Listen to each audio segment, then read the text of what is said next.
Polycarp, a faithful bishop of Smyrna and follower of the apostles, was martyred around the year 155 AD during a time of persecution under the Roman proconsul Statius Quadratus. He was arrested for refusing to worship the Roman emperor as a god.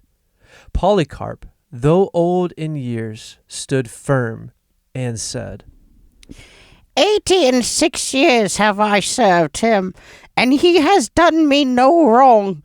How then can I blaspheme my king and savior? For this he was sentenced to be burned, but when the fire would not touch him, he was finally killed by a sword, dying as a true and faithful martyr of Christ.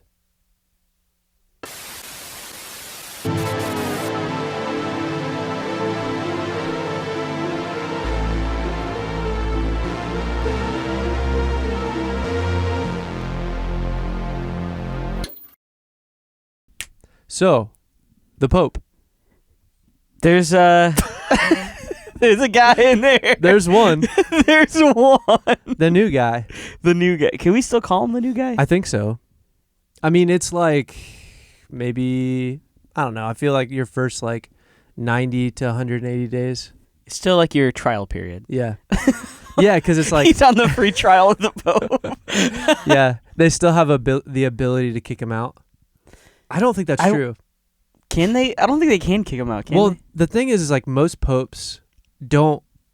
They don't get. I mean, I guess they could be excommunicated. So there's actually some interesting stuff about that. I feel like there's got to be a way for them to do it, but it's got to be pretty extreme. Yeah, or they just do it quietly. That's true. Which is part of the conspiracy of the last he one. died. Yeah. Yeah. Which honestly is probably the easiest way to get anybody out of office. It makes sense. Yeah. They can't put up a fight. R.I.P. JFK. Dang. And Lincoln. Yeah. And almost Trump. Actually kind of interesting. It's amazing how many assassination attempts there are on presidents. Oh, yeah. But there's really only a couple that we hear about, and those are usually the successful ones. Yeah. Those are usually hard to miss. Yeah. Yeah, it's true. Because, I mean, they did it. So. They didn't miss. Yeah, they didn't. Yeah.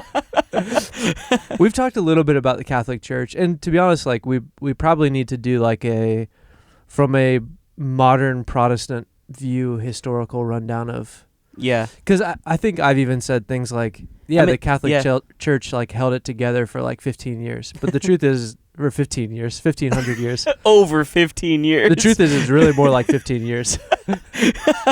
Because there was so much people went back and forth on. Yeah, that's true. For a long time. Yeah. So, yeah, and Well, I guess when I think of hold it together, I think of they were the figure that was kind of representing Christianity at the time. Yeah, but for not as long as I thought.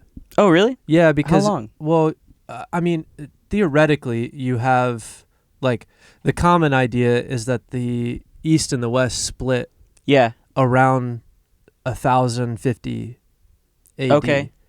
So, at most 1,000 years, which is, a long time. It is a long time. But the church has been around for 2,000 years.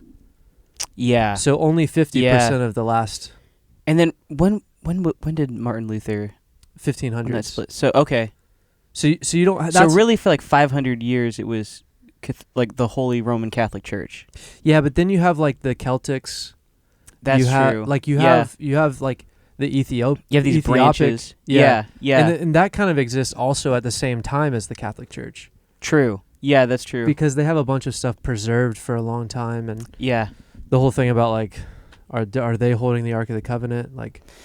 There's an interesting theory about that. There's tradition in that. Yeah. There's also a lot of random traditions. One of the things I don't think we talked about when we talked about John the Baptist as a potential martyr. He is a saint of the Catholic Church, but talking about him as the final prophet and the first martyr. Yeah. That concept, there are still followers of John the Baptist. Really? Yeah, so to this day, there are still people that follow the teachings of John the Baptist. Interesting. Yeah, because there's not that much. Right. So that's kind of the interesting... It's a quick study.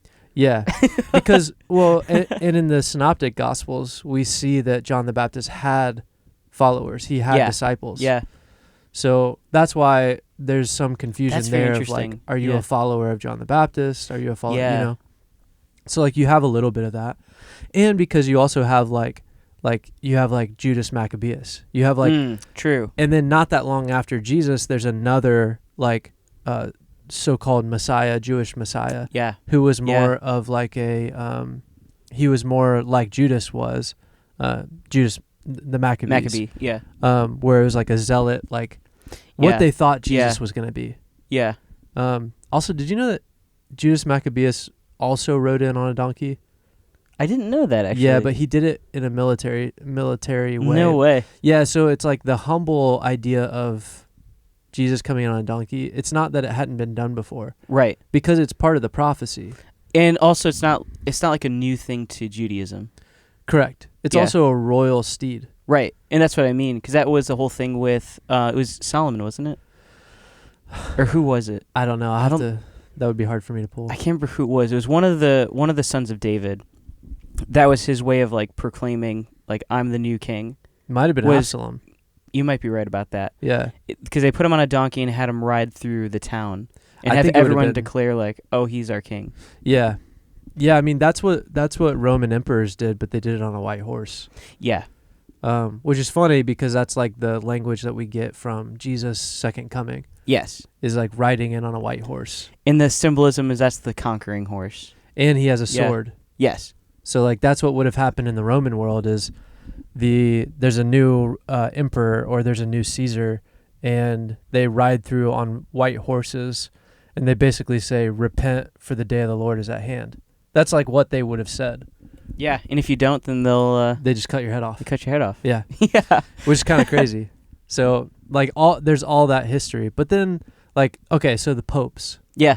So Well, it's actually interesting because they were very influential with the royalty at the time, with kings. so that And there was like kinda this comes power into struggle play. between the two of them. Yeah, but that happens over time. Yeah. So like for like I think a good 500 years, the church is its own thing. Right. And then you start to get this movement into like the church in Rome, Yeah. and the because initially you essentially have the way that the apostles set up the church structure Yeah. with the elders, and then some to teach, some to Mhm. some as apostles. Like you go through all of those, some to teach, and it goes through all those ministries, and everything was broken out into kind of council leadership. Yeah. And in some ways, it's also the idea of like there's leadership over multiple churches. Mm. So like we even see that Mhm. like when we look back on Revelation and the 7 churches in the Asia Yeah. Minor, Yeah. it's like there wasn't really like a guy.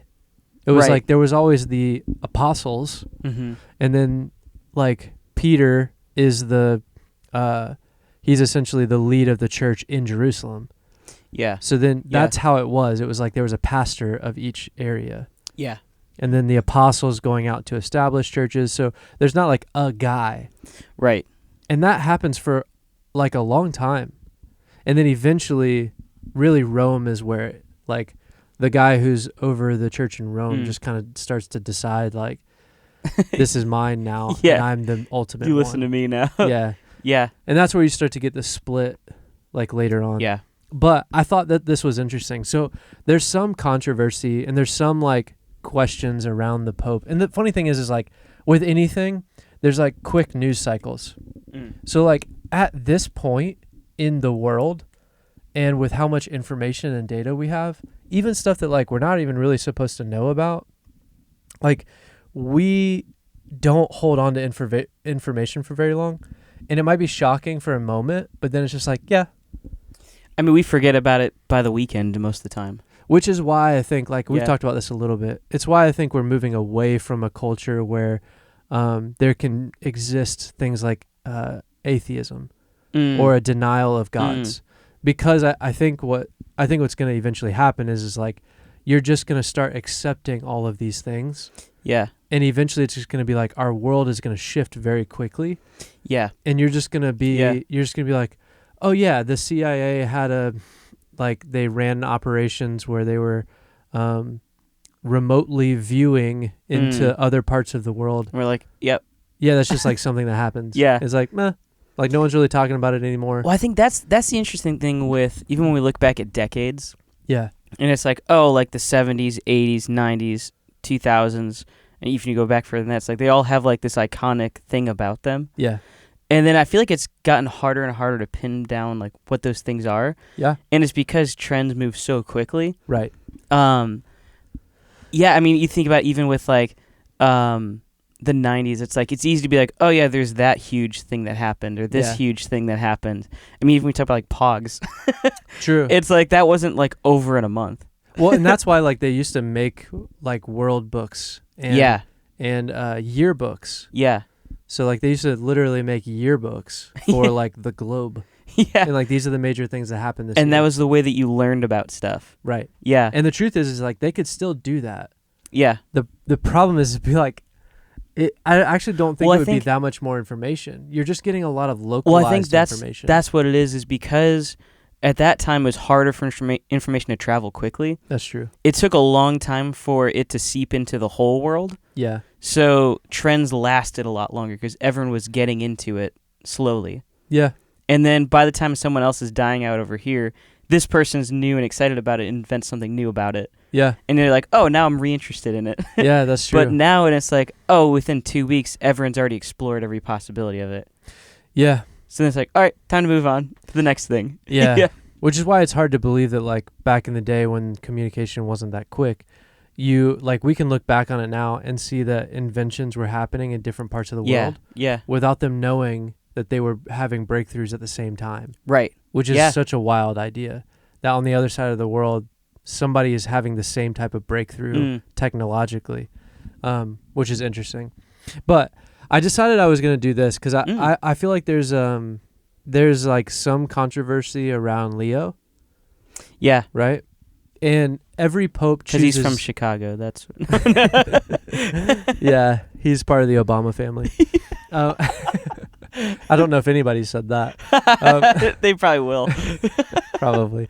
But the cool thing is like every pope chooses their name. Yes.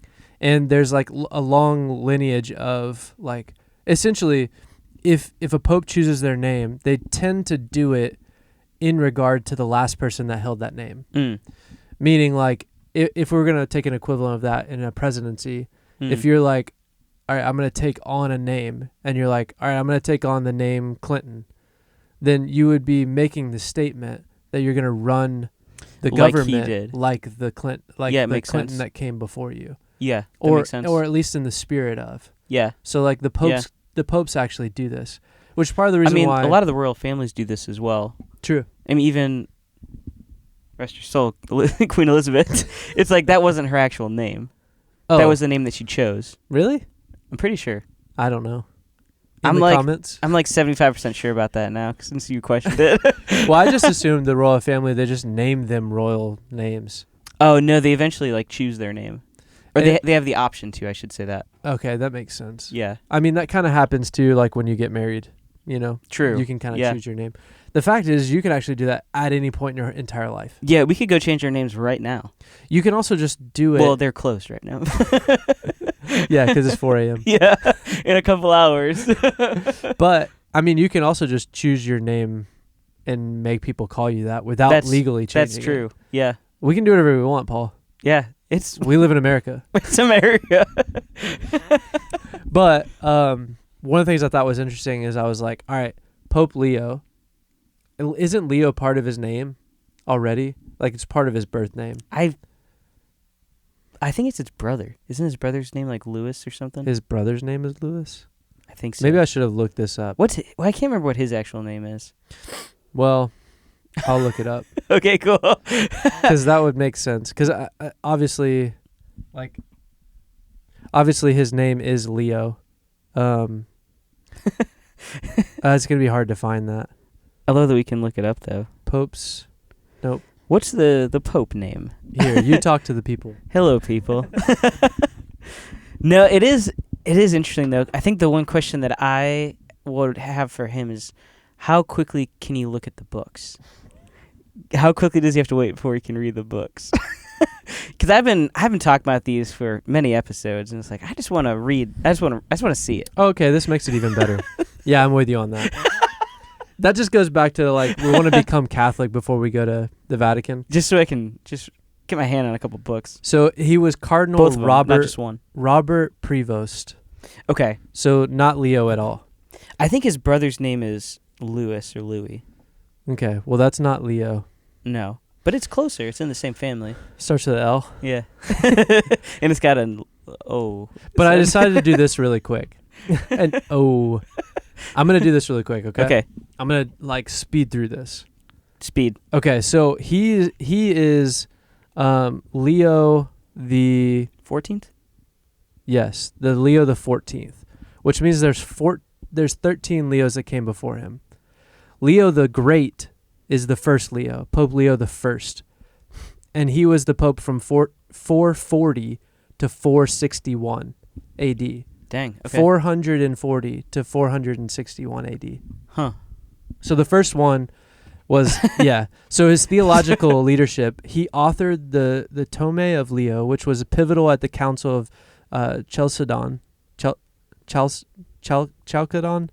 in 451, affirming the dual nature of Christ as both human and divine. So he was the one that affirmed that theological viewpoint. Oh, interesting.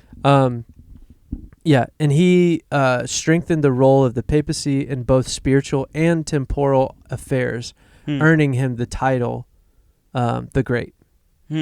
So that's the first one. The second one, Pope Leo the Second, was 682 to 683. So only a year. They're not making it very long. No, these Leos. That's true. Yeah, the first one was like 21 20 years. Yeah. Yeah. Second one was 1 year. And it says liturgical contributions, an accomplished singer. Wow. I would love if the Pope It'd be kind of awesome. was just like putting out YouTube videos of himself singing. Wouldn't that be awesome? That would be kind of sick. Or just like, like in the theater in Rome, you could like look up. Yeah.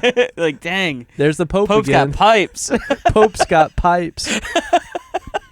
I want those Pope pipes. That's on the t-shirt. That would be a great t-shirt.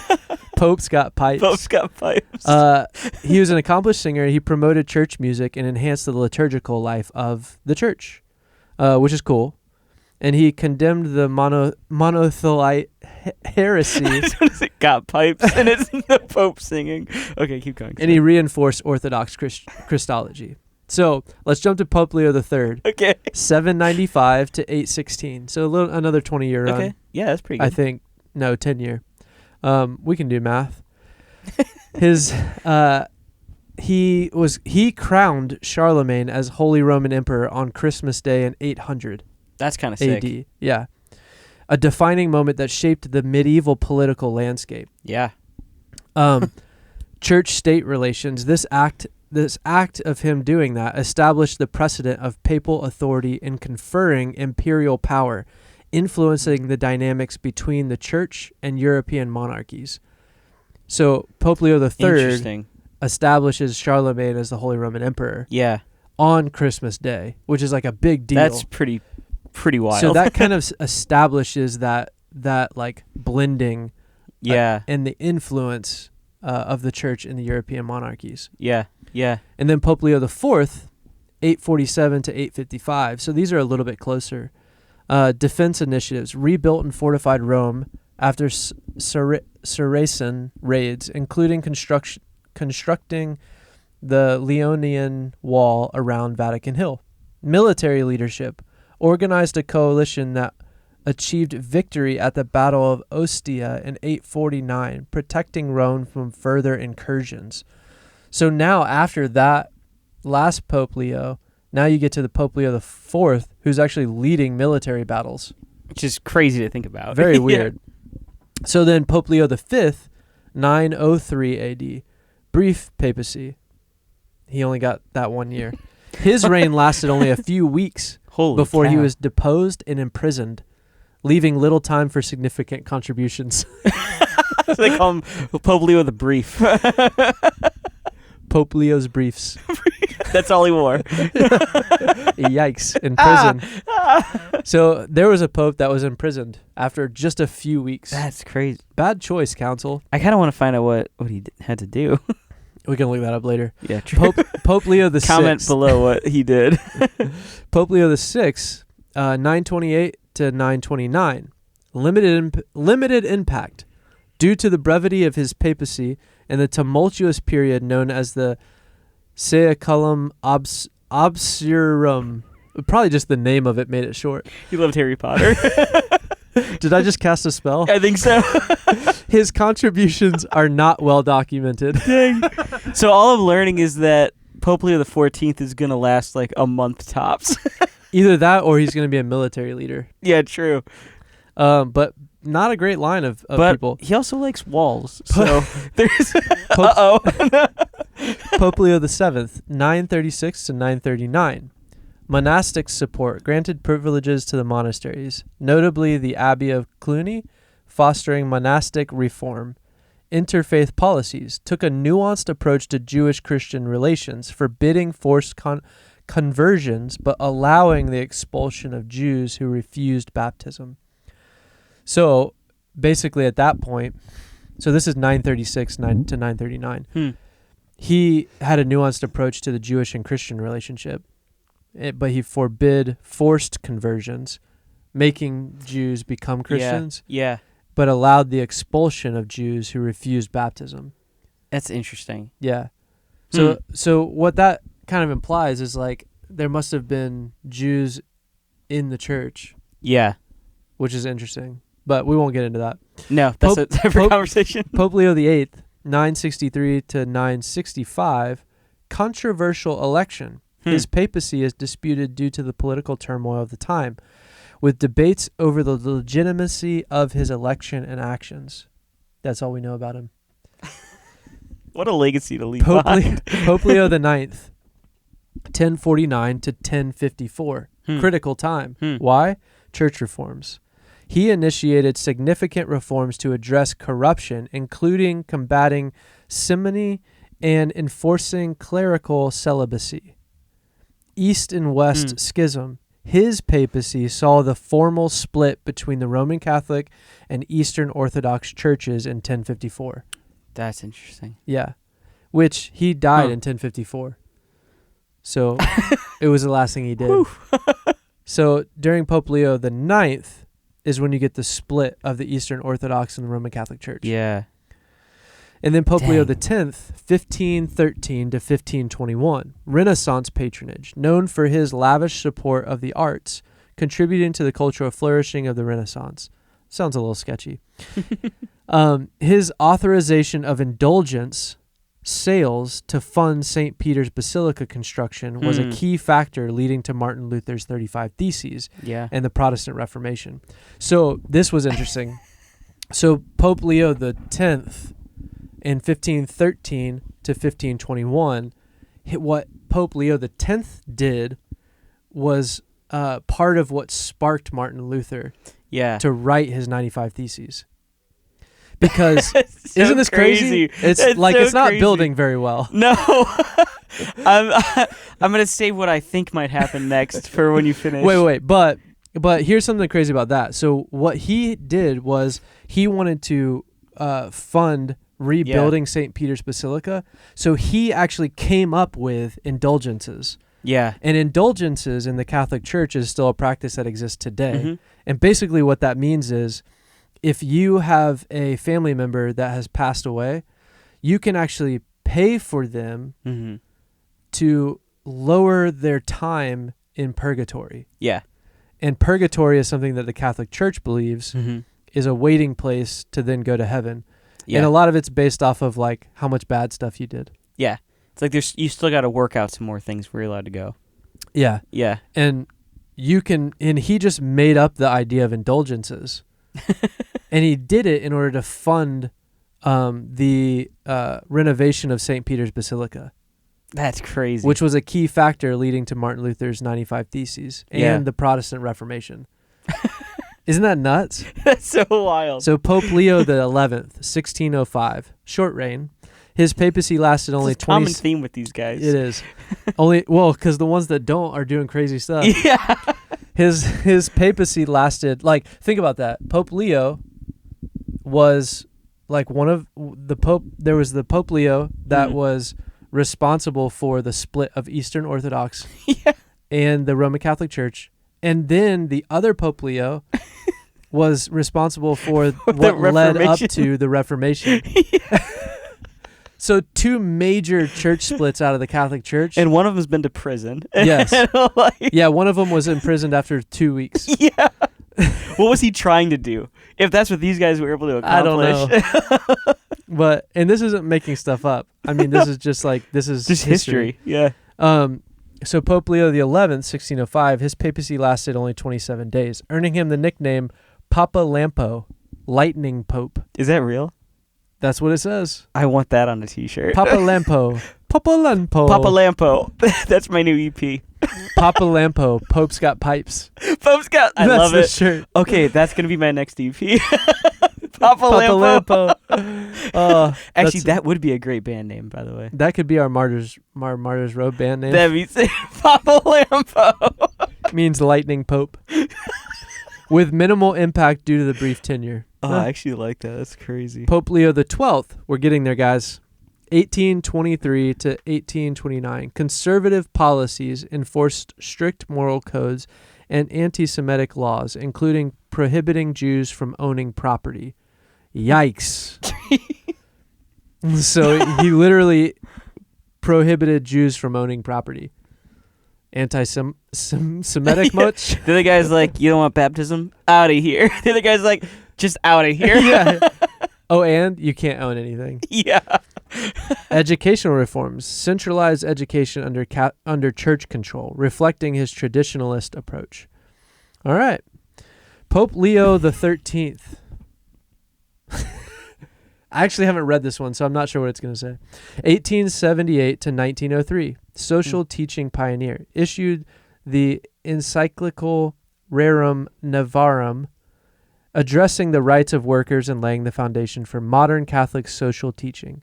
Intellectual engagement. Promoted Thomistic philosophy and sought harmony between faith and reason, encouraging dialogue with contemporary science and culture. Not that bad. Mm-mm. The problem is... That guy, I feel like, is more in line with the first Pope Leo. Let me ask this. This is crazy, though. I just asked, like, notable things. So here's my first thought of, so does that mean that Pope Leo XIV, the guy running things these days, is he going to be responsible for the actual fall of the Catholic Church? I mean, some say. I mean, he's got a track record, or at least the other Leos do. He's got to live up to that. Yeah. What major split can he cause? Yeah. So, kind of interesting things about guys named Pope Leo. Yeah. Yeah. But I like it. It's interesting to think about and to know. It is. It'd be interesting for you, listener and viewer, to go look up Pope Leo XIII and see if you can find any dirt on him. I feel like they just got the hint. Like the closer it got, it's like it's like the closer they got, they were like, let's stop writing the bad stuff about him. Yeah. Hang on, this is not good. But 2 pretty wild things that people or popes that took the name Leo were responsible for the split between the Orthodox Church and the Roman Catholic Church, and responsible for creating indulgences, which is just a made-up thing that eventually led to the 95 Theses and the split into the Reformation. Yeah, they've got the world record for shortest reign as Pope. Actually, I don't know. I'd have to look up the other ones. It might ones. be shorter. How can you beat a couple weeks? Yeah, I don't know. Yeah, that's true. But, yeah, so that's the popes. That's fascinating. Pretty weird. Yeah. I like it, though. I do, too. It's kind of a fun history. Yeah. There we go. 3, 2, 1. Just kidding. Breaking news. Pope Leo. Pope Leo the 13th. Turns out there's a headline that says he was the Pope who loved cocaine wine. Pope Leo. How much did he love it? Pope Leo the 13th loved Mariani brand cocaine wine so much that he decided he must meet and properly honor the man who invented it. He summoned Angelo Mariani to Rome and how does Angelo Mariani not already live in Rome? And presented him with an official Vatican gold medal to congratulate him for a remarkable achievement in the field of cocaine vintnery. It's a man ahead of his time. Like, you might think that that's crazy, except Angelino Mariani printed up posters advertising the gold medal he received from the Pope. The poster features a smiling image of Pope Leo, and next to his picture, there's a text which reads, not a text. They didn't have phones. Some text. There's some text that reads, quotations, His Holiness the Pope writes that he has fully appreciated the beneficial effects of his tonic wine and has forwarded to Mr. Mariani as a token of his gratitude a gold medal bearing his august effigy. That's right. The Pope himself knowingly appeared in a full-page advertisement for cocaine wine. 3, 2, 1. Popes are wild. Popes are great. You got to keep your eye on these People popes. are wild, I guess. People are wild. Yeah. And then some of them are the Pope. Some of those people are the Pope. Are the Pope. Fair enough. So I want to do something a little bit different. Kind of like I'm considering it like a songwriting challenge for us. Okay. I like this. I was like, let's actually like really go wild. So this, I have no clue if it's going to be good or bad. And we're going to find out as we go. It's up to us, I guess, right? Yeah. Let's do it. So, on our note, I wrote down with the help. I actually had ChatGPT write most of it. Okay. So I actually don't know what it says. Oh, cool. I gave it a prompt and said, "Write me a verse and a chorus." A shared note? Yeah. It should be down at the bottom. Okay. And so yeah, I had it write it out, and then so you haven't read it. I haven't read it. So I want. There's several songs in here, by the way. Oh, they probably are. Okay, this is at the very bottom. Yeah. Okay, you don't want to see it? No. You wrote out a progression, though? Mm-mm. We're going to write one right now. Wait, there's one underneath it. Oh, wait, hold on. Let me see which one it is. Yeah, it's both of those. Okay. One's a verse, one's a chorus. The progression underneath it is 1. Oh, no, that's not the progression. I know, but it's 1 minor. I deleted that. It's 1, 2 minor, 3 minor, 4, 5, 6 minor. I thought I deleted that. That would feel insane. Yeah, but then Pretty repeat good. it over and over again. Like, am I constantly going upstairs? So here's what I'm gonna do. I've got this little surprise here. Actually, I'm gonna set the guitar down. Okay. So should I not read this, or should this happen like in real time? I want it to happen in real time. Okay. Should I hold that? Because you need to hold the guitar. So I'm gonna have you pick. Okay. 4 of these. Okay. And each of them, Okay. I've Here. every. Oh, you can little ASMR. Pretty cool. Yeah. So Paul's a money changer. I love my money. So each one of these has a number written on it. A number. Some of the numbers are written multiple times. Oh, this is our progression. This is our progression. Okay. So you're gonna pull 4 out. I thought we were gonna do like in the style of. Oh no. Okay. So actually, what's funny is there's a good chance we could pick 1 every time. I love that. Or 4 every time. You just have to change the voicing. Yeah. Just one with different voicings. So what's our first chord? Do you want to do it one at a time? Yeah. Or do I just grab 3? Let's just do 1 at a time. Okay. So option 1 is 4. Okay. So the progression starts on A 4. 4.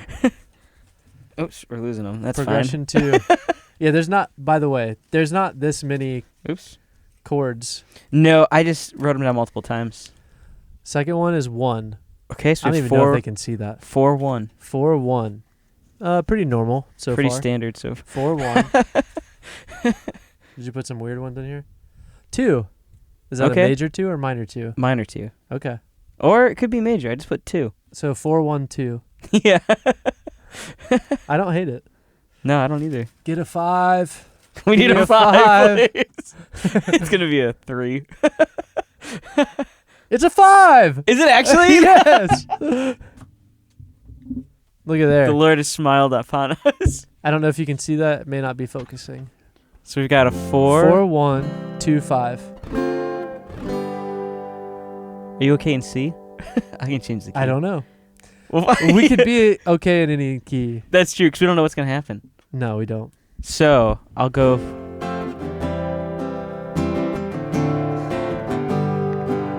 And then you just want me to make up a melody? Go for it. And this is Chat GPT. Yeah. Okay. No clue. Wait, I did that backwards. The progression. 4125. I've never even read this. You haven't read So this. it could be heresy. Okay, so I haven't even... I've read like the first line. Okay. And I see some keywords. So let's just do it and see what happens. Let's go for it. Okay. 4125. No turnarounds. No turnarounds. We should have done a second just going drawing for the straight. turnaround. Yeah, No, just kidding. it's going to turn out on a 3. All right, so I'm real time making up a melody with the lyrics ChatGPT wrote Yeah. to the progression we just picked out of a hat. Yeah. Perfect. This is the fun challenge. I love it. I wanted to really mix it up today. Okay. I feel like this is more of a challenge for me. You're just challenging me. That's true. I mean, I can take part of it too if you want. No, this is my challenge. No. Let me have it. We could do that, Yeah, but you're also playing, that's true. and I feel like It's you're- cheating. You're gonna forget the progression in the middle. 100%. I've already forgotten. 4125. Yeah, 412. All right, let's go. Let's Okay, do cool. it. Here we go. Let me do it right.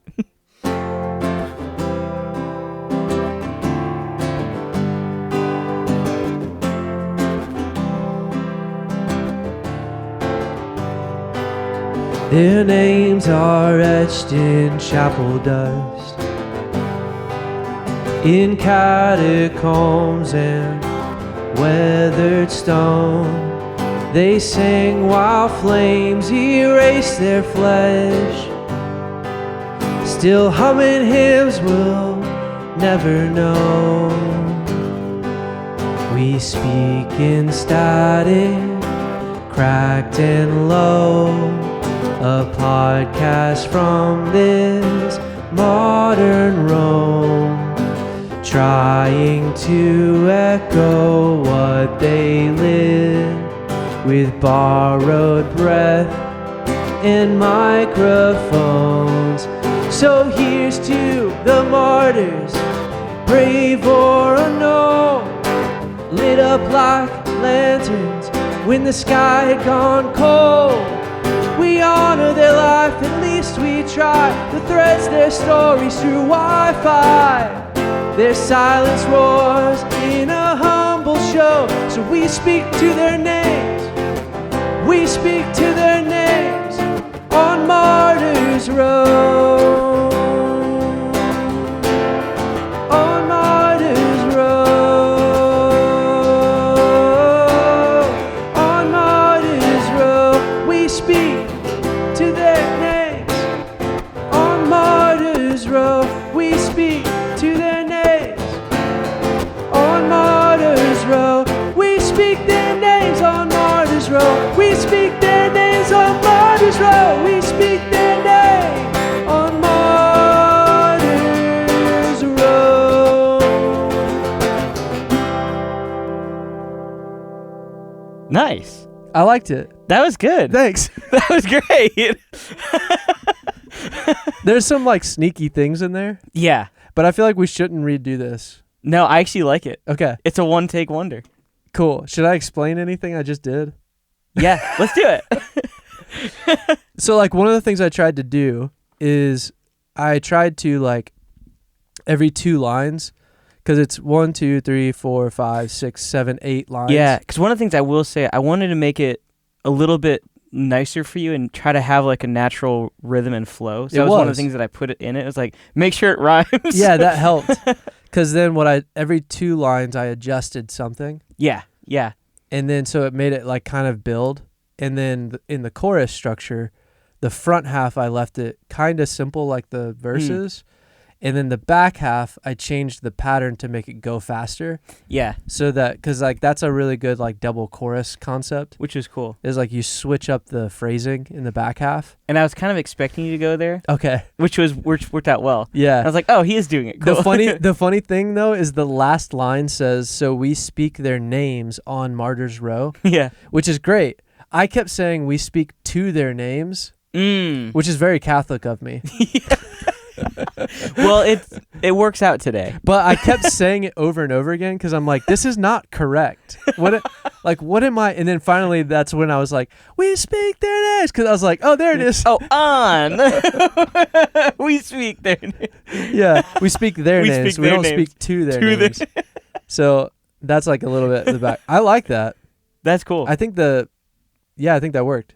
I think it worked out well. That was fun. I was like, yeah, let's not do it again. We should try It was that. clean. We should try that a different time. Yeah, well, we can. I can't do it again. It'll be a completely different melody. No, absolutely. Yeah. And 'Cause- then next time you can challenge me with it. Let's do that. That'd be fun. Because I learned none of those melodies. No. So I can't recall any of them. And so the main reason I wanted to do that today, Okay. well, it doesn't matter what days because I didn't have anything else today. I thought it'd be fun because it's like we usually come in with something. True. So it's like, let's come in with absolutely nothing, That's fun. but just a few things to make it, to give us, so we're not like writing it as The we prompts. Yeah. go. Yeah, it's like, no, we just have to do it, I love it. which is fun. That was fun. Yeah. 3, Thanks. 2, 1. Hee hee. I don't know why that's such a funny thing. I think anybody making that sound is like, I don't know. Like you can't take it seriously. No. Because how do you start a laugh with a T sound? Tee. I actually knew someone who used to laugh that way. It couldn't have been real. I hope it wasn't. I mean, it's a lot of effort to make that sound. Yeah. Anyways, if you do that, you will for sure make yourself laugh. Yeah, it's true. If you just by yourself right now, wherever you are listening to this, just go. If you're in a bad Tee-hee. mood, just tee. You won't. Just have some tee. Tee. That's like Have even some afternoon tee. saying like hee hee ha ha for some reason is the funniest thing. Hee hee ha ha. Yeah. I don't know why I say that at work sometimes. Because they'll be like, what are you guys doing? Like, we're just having a hee hee ha ha time. You know? Like, why are you being so serious? We're trying to have a hee hee ha ha good time. It's so Oh. stupid. Yeah, but by the way, we should be as silly as possible. It's Yeah. way more fun. It's so much more fun. Yeah, I mean, come on, be serious, When it's and then tee hee a little bit. Make sure you have your afternoon tee hee. if you're after tea, Take a little everyone's siesta. just sitting around. Tee. This is my allotted tee time. Oh man! So what happens when you That's tee crazy. hee a little bit too You know hard what happens when you tee a little too hard on What? on the wrong stuff? on the wrong side of the road? Yeah, especially on the wrong side of the road. Oh yeah. You might see yourself Oh, what? outside of your own body. Oh, You're like, what the? up above your body. Yeah, you're like, whoa, whoa. Held together by a silver string. Yeah. For those that aren't Uh-oh. for those that aren't watching, Paul's face turned like a dog that just heard a sound. They're like, oh, Hmm? what's that now? Did you say walk? His head made this sound. Hmm? It's so funny. I've been told that when I hear something that's like, what? My head always just goes at a tilt, like, huh? Yeah, you're a little bit of a dog. Yeah. Yeah. You know. Well, so on our last episode, Laugh. previously on, We do that a lot. but I never want to edit it in because it would take way too long. Oh yeah. No, that's not that interesting. And time is limited on our. Also, you can just go back and listen to that one, Just go. You should listen to it. or you already have and you're caught up. Yeah, and if you are caught up, good word. Oh Because we just talked about NDEs, yeah, near-death experiences. For those that don't know, right. but And could we say like near-death experiencers? Is that how you make it a proper noun? I think so. Okay. An experiencer of near-death.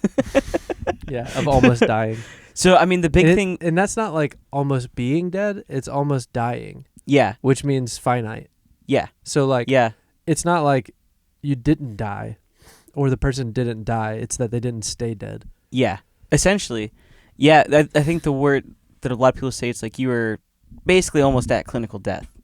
Right. So Or it's you like it were wasn't clinically like dead. yes, it wasn't to the thing where it's like, oh, I made this crazy jump and my heart's going crazy. It's like, man, I could have died. It's like that's not near death. No. Near death is like, oh, I'm actually like outside of my body. Yeah. Like I'm actually like my body is about to die. No, near death is Like it's there. Yeah, it's Yeah. dead, Yeah. but back to life. Yeah. So You don't stay that way. correct. So we talked about that on our last episode. We did. And so, it got me thinking, especially because we talk about, Like on the last episode, we talked really more clinical. we did. We kept Yeah. it very, like, more into, like, what do people experience? What do they see? Defining things, yes. And one of the things that we brought up was a lot of people have these very positive experiences, but there are people that have... Did you just have a near-death experience? Your Right. brain just shut off? It's just like... yeah. It did. I was like, what was I about to say here? Paul got caught up for a second. I got caught up for a second. You saw that. That'll make sense later. So all the life disappeared. Yeah. I was like, uh-oh, come back. time to return. Here we are. Last episode. So on the last one, because we talked about, there's all these positive experiences people have. Right. They talk about what they see. But there is a percentage of people that have a negative experience. Right. And so that got me thinking. Okay. And so I have a question for you. Okay. In the vein that it got me thinking. Okay, so what we're saying is listen to the last episode to set up the category that we're going to speak into this episode. Yeah. Okay. Yeah, because we talk about these experiences and kind of like what people see, what they go through. So I'll set it up again real quick, just a little bit more. Yeah. And so we kept it very clinical and kept it way more like stats based. Right. Kind of like let's just be cold and as unbiased as we can here. But Yes. we're storytellers. We like myth. We like narrative. Yeah. And so I'm like, okay, let me try to attach these concepts to something that I know. Okay. And that brought me to this question. I love it. Yeah. So I have to answer And it? I feel like you're the best one to answer this question Okay. in the room. Okay. What you guys don't know is there's like at least 100 people behind the camera. They're very quiet. So that qualifies me at a very high level. At least 1 out of 100. I guess out of 101. Out of a Dalmatians. 102? Yeah, 102. That's the sequel. I think it This- is actually the sequel, isn't The it? Squeakquel. They're not mice. I don't know how to say. I was going to say, try to say bark. But it doesn't work. It doesn't. That's why I didn't say it. That's why I said Squeakquel. Yeah, squeak. I think that's chipmunks. Yeah. The chipmunks. Little squeak. Yeah, a little squeak. Squeak, All right, you have a squeaking, question. squeakity. Question, please. So, looking at the Bible, like we like to do on Martyr's Row. Yeah. And thinking about near-death experiences, Okay.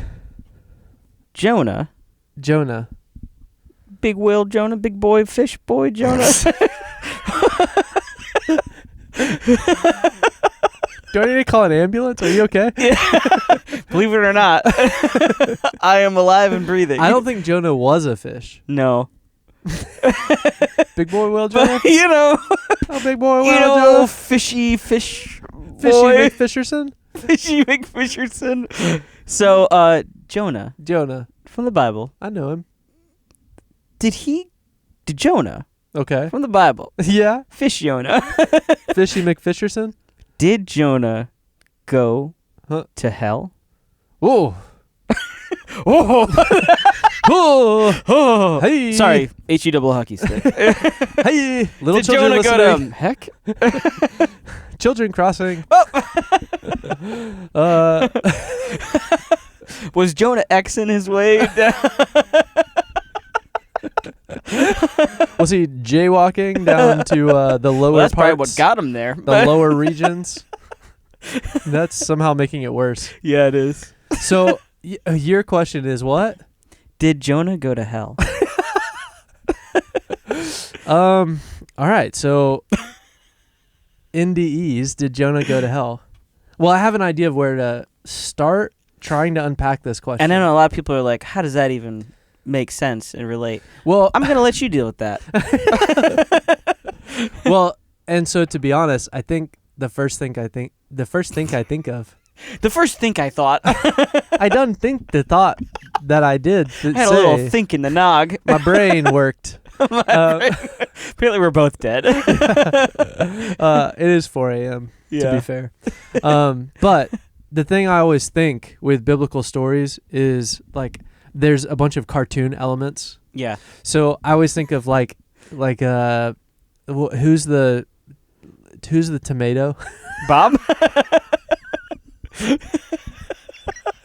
That's such a good example of cultural context. It's true. Like the fact that it's just said, "Who's the tomato?" And you immediately said Bob. Yeah. It's like, yeah, like that's what we're talking about when we talk about cultural context in the Bible. Yeah. There's no way for him to know that unless we had similar backgrounds and grew up in the similar era. Anyways, Yeah. in the same similar, not similar, but yeah. Anyways, Yep. Bob the tomato. I always imagine him like literally just sitting, I guess, on the tongue of the whale, or just like in an empty belly, which apparently has no organs. Do you know what's funny about that to me? What? Is that you chose Bob the Tomato, but VeggieTales did a Jonah movie. Wait, and it's the asparagus. that's in there? Yeah. Oh, Isn't he Jonah? I don't remember. I'm pretty sure it's the asparagus. The little asparagus guy? No, the big one. Oh, the dad? No, They it's didn't- like they their didn't- uncle, I guess. Maybe you're right. I think it is. Yeah. He wears the glass or the I just monocle. always assume it's a... Oh. I don't... Maybe. I can't remember his name, but He seems like a Jonah. yeah. Jonah's a real Big stubborn whiner. guy. Yeah. Big old whiner Jonah. Big fish, big wine. Cocaine wine. Well, He'd do well with the Pope with pipes. yeah. Pope Louis himself. But anyway, so Leo? Not Louis. so there's vegetables on this big fish's tongue. Which makes sense. I mean, you would think a fish would eat vegetables. Like that kind of logic. By makes sense. accident, maybe. Anyways, I feel like we have all these images that we pick up over time. Yeah. And like that is kind of an interesting concept. But but when you say that, like one of the things that my mind goes to first is actually more of a New Testament reference. This guy Jesus, you ever heard of him? I've heard rumors. Yeah. And tales. Well, he actually spoke at one point and said these things. Really? Yeah. And he said in Luke 11, starting in verse 29, he said, when the crowds, well, he didn't say this part, but when the crowds were increasing, he began to say, he said this part, this generation is an evil generation. It seeks for a sign, but no sign will be given to it except the sign of Jonah. For as Jonah became a sign to the people of Nineveh, so will the Son of Man be to this generation. And then it talks about the Queen of the South, which we know is Dolly Parton. And and then jumping down a few verses, says, the men of Nineveh, in verse 32, the men of Nineveh will rise up at the judgment with this generation and condemn it, for they repented at the preaching of Jonah, and behold, something greater than Jonah is here. So it makes me jump to that because it's like kind of a complete idea. And I think we should also look at Jonah if we want to answer that question. Absolutely. Because I think in general, when you say like Jonah, I just think like Jonah went into a whale. He's like, oh man, like he's in a cave or something. Aren't it? Which is funny because like, all the depictions, like all the imagery in the movies and things like that is like apparently whales don't have guts. They just have big empty cavernous stomachs. Just hang out in there. Yeah, you could just like be in a whale for some reason. Even Geppetto's like, I'll go chill in a whale. I know, so that's an interesting one too. Yeah. Pinocchio is like all of a sudden Geppetto's just in a whale. Yeah, he's like, You ran away from home and I decided to go hang out in a whale. So that's the thing is like the setup of him getting into the whale doesn't make any sense. No. It's like he just turns a corner and falls into a whale. Yeah. But of course, like Disney, there's a bigger like motif that's happening there. Yeah, but Disney always kind of removes those pieces. Yeah, but it actually perfectly lands with what we're talking about. It sure does. Which we'll hit that one later because that's funny. Or fun to jump into. But here's the thing that's interesting. Like when we think about Jonah and the whale, or Jonah in the whale, then I want to go, like we go to this piece, which says something very specific that I think we jump over. So it says, this generation is an evil generation. This is Jesus speaking again. It seeks for a sign, but no sign will be given to it except the sign of Jonah. For as Jonah became a sign to the Mm. people of Nineveh. Mm. So it doesn't say Jonah went and preached to Nineveh. Yeah. It said Jonah became a sign to the people of Nineveh. So he himself was the sign. He himself was the sign. Yeah. So that's like one of the things that you see with all of the Old Testament prophets is the Old Testament prophets, they don't just preach. Right. They actually, God tells them to demonstrate before the people. Yeah. So over and over again, you see them do crazy things. I mean, you see that in every one of the minor prophets. Like they're told in the beginning to do something. Right. Because that will be how they represent what the message God's trying to tell them. Yeah. Like he's hitting them from every angle. Like one prophet marries a prostitute representing Israel who has whored against the Lord with other gods. There's another one that has to lay on his side for 30 days. Yeah. There's all these minor and major prophets that are doing these physical things, and people see this or they hear about it. Yeah. And they're like, well, that guy's kind of crazy, but they know him as the prophet, right? Yeah. So it's interesting that when Jesus references Jonah, he says that that Jonah became a sign to the people of Nineveh. Yeah. And then later Jesus says, so will the Son of Man, Enoch much, be to this generation. So, so there's a couple things that jump out to me in this, and I think this is where you're going, which is like, okay, so you want a sign, but the only sign you're going to get is the sign of Jonah. It's like, okay, well, what's the sign of Jonah? Right. You're like, by the way, Jonah became the sign. Right. It's like, well, what did he become? What is the sign? Yeah. Which, him saying this, they would have understood what he's talking about. Yes, absolutely. Because otherwise, he's just like talking way over there. Like, this is not a parable. He's using a reference that they not only know, but they have studied and talked about for a long time. Yeah. So as he's talking about this, it's just interesting to do that, because I always think of Jonah. When you read Jonah, I tend to think of Jonah more as like he's going to preach and he disobeys the voice of the Lord, and in the process of that, there's consequence to his disobedience, and then he finally like rights his wrongs. Has this come to Jesus moment. Right. Yeah. And in the process of that, and like we're using a bunch of language that's like, guys, this is a little bit more obvious than like we're using a bunch of just like modern phrases, and when in reality, it's actually pretty like not cut and dry, but it's pretty obvious that these are really intentional, heavy motifs that are happening in the way that all of the minor and major prophets represent the message being delivered to God's people, or to people from God.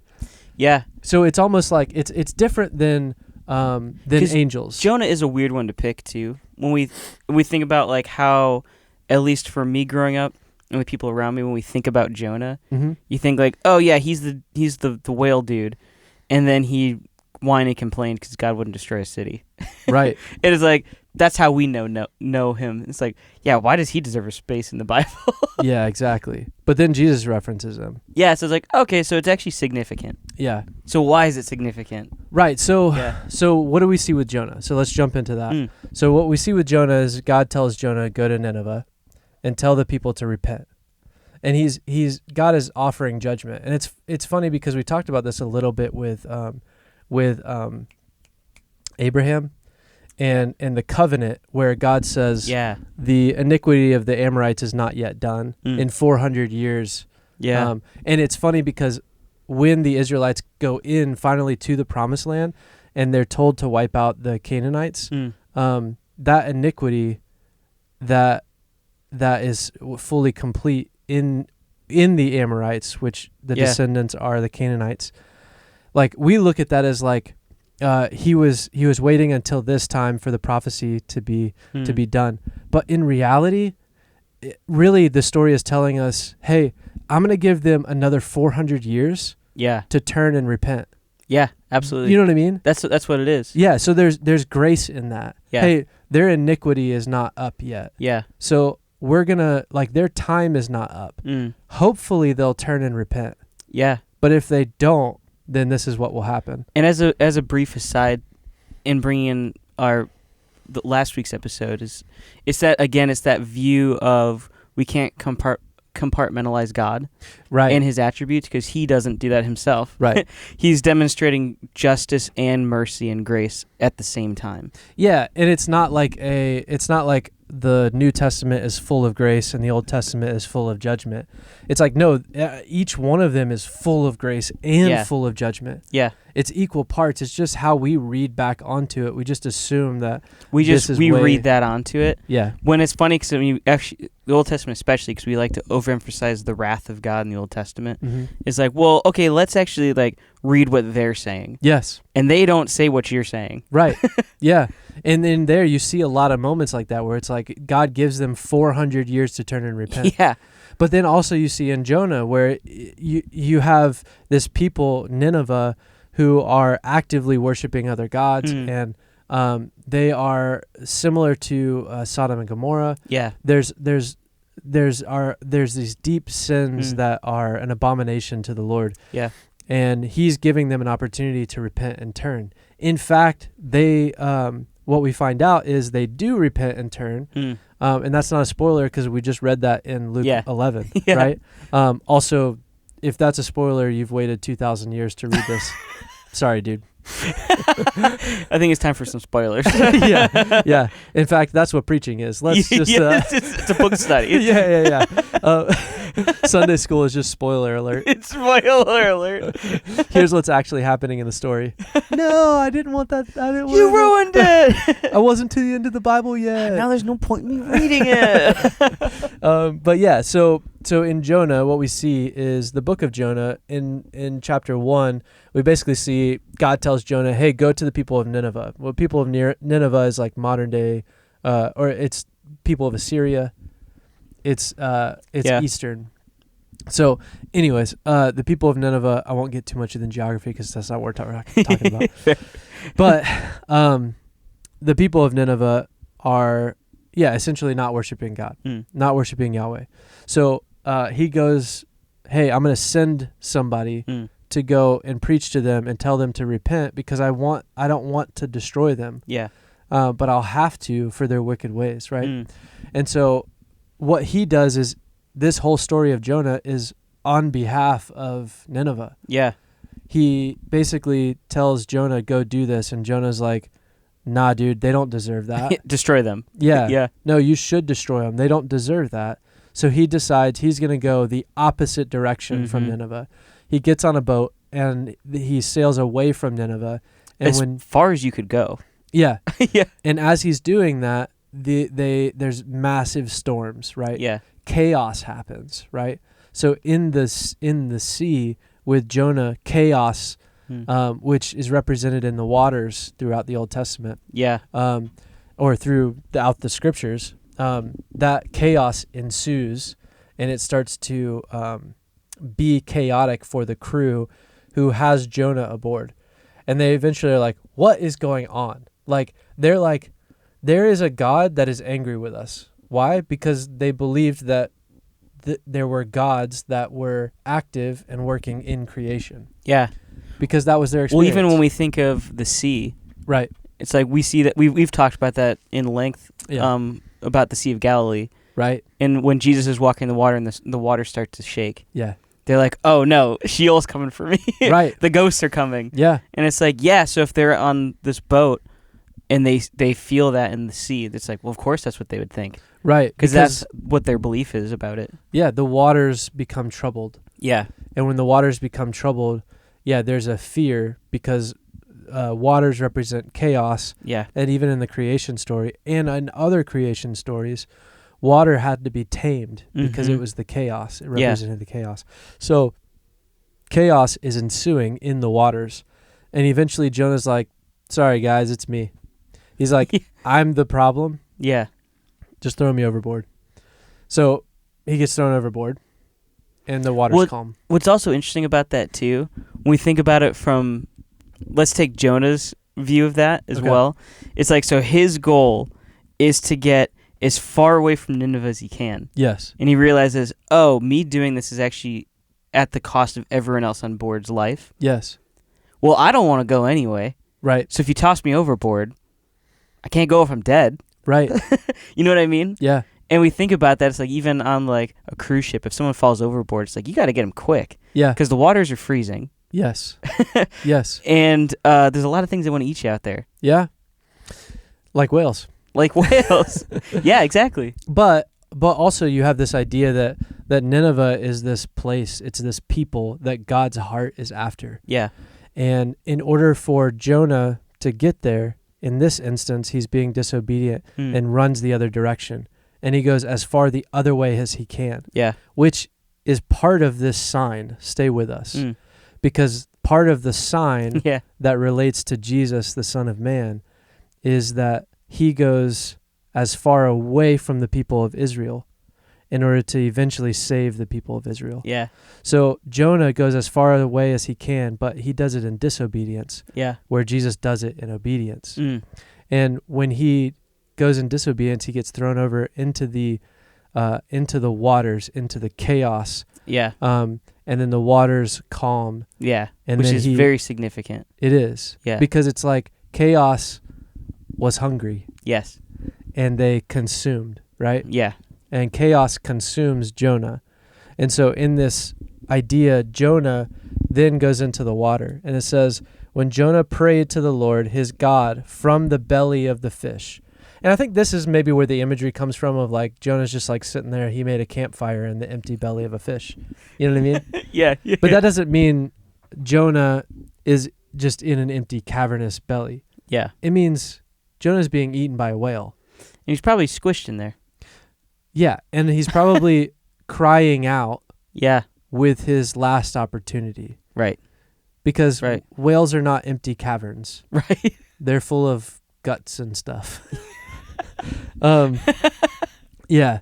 So Jonah in chapter 2, it says that from the belly of the fish, he calls out saying, I called out to the Lord out of my distress, and he answered me. Out of the belly of Sheol I cried, and you heard my voice. For you cast me into the deep, into the heart of the seas, and the flood surrounded me. All your waves and your billows passed over me. Then I said, I am driven away from your sight, yet I shall again look upon your holy temple. The waters closed in over me to take my life. The deep surrounded me. Weeds were wrapped around my head at the roots of the mountains. I went down to the land whose bars closed upon me forever. Yet you brought up my life from the pit. O Lord my God, when my life was fainting away, I remembered the Lord, and my prayer came to you into your holy temple. Those who pay regard to vain idols forsake their hope of steadfast love. But I, with the voice of thanksgiving, will sacrifice to you what I have vowed I will pay. Salvation belongs to the Lord. And the Lord spoke to the fish, and it vomited Jonah out upon the dry land. So there's a bunch of things in here. Yes. Like, honestly, there's so many like hot key points. Yeah. One is out of the belly of Sheol I cried. What is Sheol? And we've talked about this on a previous episode too. We have. That is how it's translated in the New Testament. It would be Hades or hell. Right. There's different views of like what is hell. It's it's kind of a loaded term. Yeah. But essentially that's the place where everyone, if you die, you go to Sheol. Right. And within Sheol, you have the honestly kind of awful, torturous-ish place. Yeah. But then you also have this section off, which is Abraham's bosom, but that's off of what we're talking about here. But essentially, it's like... Well, no, it talks about that. Oh, you're right. Yeah, it actually brought it up. I know, so that's what never I'm mind. about I was like, it's right there. Right, so out of the belly... Yeah. Out of the belly of Sheol, I cried. Yeah. So he's cast into hell. Yeah. Into Sheol. And as he's cast into Sheol, he's in that space, right? In that space that's like this upper level where there's a chasm to the deeper level. For you cast me into the deep, into the heart of the seas, and the flood surrounded me. So he's saying he went deeper than Sheol, which would be that Abraham's bosom or the paradise. Yeah. Which Jesus calls it on that day. I mean, we see that in the parable of Lazarus and the rich man as well. Yes, the chasm between the two spaces. Yeah. Yeah. So he goes further and says, you cast me into the deep, into the heart of the seas, and the flood surrounded me. All your waves and your billows passed over me. Then I said, I am driven away from your sight. So the Lord turning away from, so in this space where Jonah is going, the Lord turns away from him. And we see that same imagery when Jesus is on the cross, that the Lord is silent from him, that he turns away from him. Yeah. And it says, yet I shall again look upon your holy temple. So even as the sight of the Lord turns away, he says, but still I know I will look upon your holy temple. The waters closed in over me to take my life. So the waters, the chaos, were trying to take my life. The deep surrounded me. Weeds were wrapped around my head.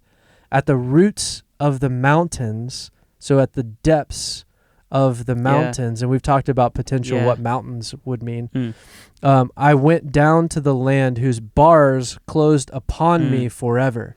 Yeah. So what that means is he went to the depth, and really what that's describing is Tartarus. Which we see that in 2 Peter. Right. That's where the angels that disobeyed, that's where they went. Yeah. It went down to the land land whose bars closed upon me forever. Which means, so if we're looking at it, especially from the view is like of these, it's kind of like this towerish look. Yes. So it's like, you've got Sheol, you've got Abraham's bosom, and then you've got Tartarus, which is as low as you could possibly go. Yes. Yeah, and which is what he's describing. There are gates there. Yeah. That will be locked up forever. Yeah.